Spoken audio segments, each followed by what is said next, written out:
और ये जो जैतून का मुबारक दरख्त का जिक्र है, उसका तेल है जो भड़क उठने को तैयार है, जो न मशरकी है न मगरबी है।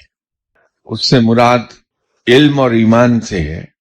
समझ यूं हमें आ जाएगी कि रब ताला ने कहा कि जो मेरी तरफ एक कदम बढ़ता है तो मैं उसकी तरफ एक कदम बढ़ता हूं।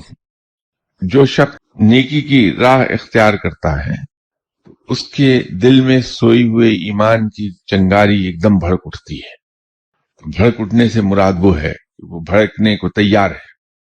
तो जो ही इंसान जरा सी एफर्ट करता है तो उसका ईमान एकदम से सर उठाता है दिल में, और वो पूरी कुव्वत से पनपने लगता है दिल में।